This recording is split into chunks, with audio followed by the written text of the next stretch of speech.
আমার প্রিয়জনেরা, প্রভু যীশু খ্রিস্টের নামে সকলকে জানাই অভিনন্দন। কেমন আছেন? ভালো আছেন তো? মনের মধ্যে আনন্দ নিয়ে আছেন? সুস্থতার মধ্যে আছেন? সুস্থতার মধ্যে আমাদের থাকতে হবে। কি খাচ্ছি, কি পান করছি, আমাদের সেটার উপর ধ্যান দিতে হবে।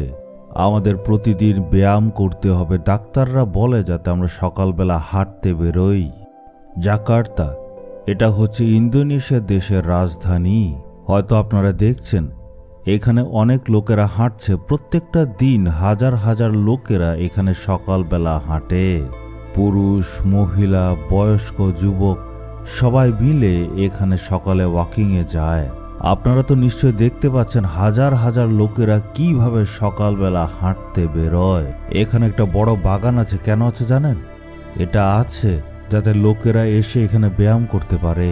প্রতিদিন ওরা সকালে হাঁটতে বেরোয়। আমাদের দেহ যাতে সুস্থ থাকে তার জন্য প্রতিদিন হাঁটতে হবে আর ব্যায়াম করতে হবে।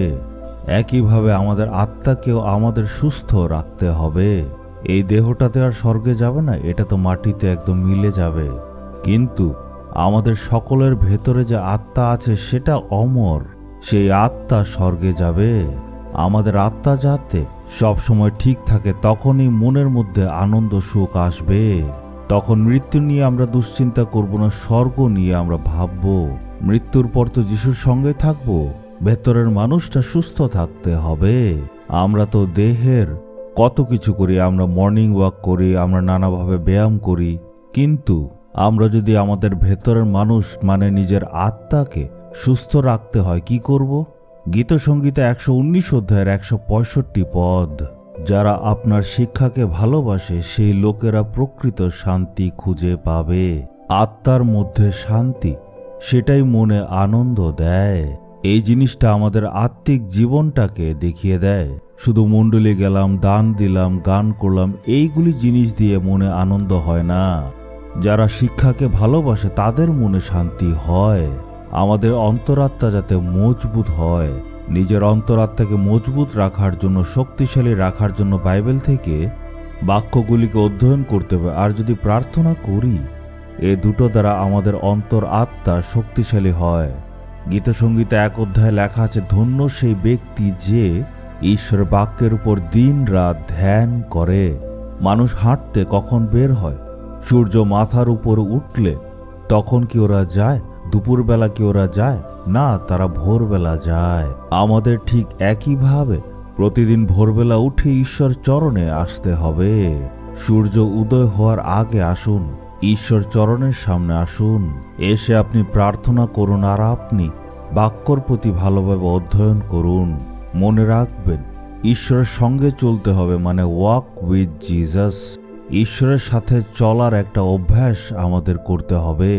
যারা সকালবেলা হাঁটতে আসে তাদের জিজ্ঞেস করুন, আপনারা কি শুধু 5 মিনিটের জন্য হাঁটতে আসেন? না, কম করে তারা 1 ঘন্টা কিন্তু হাঁটতে থাকে।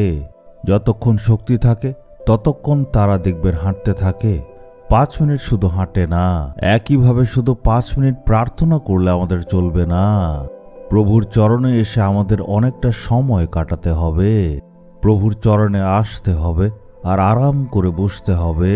অনেকটা সময় প্রার্থনা করতে হবে আর বাইবেলকে অধ্যয়ন করতে হবে।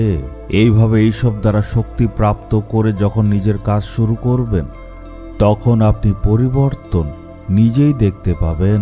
যদিও শয়তান আপনার জীবনে অনেক বাধা দেবেন, তারপরেও আপনি সহজেই পার হয়ে যাবেন। ঈশ্বর শক্তি দেবেন। তাই প্রতিদিন ভোরবেলা ঈশ্বরের চরণে আপনি এসে বসুন।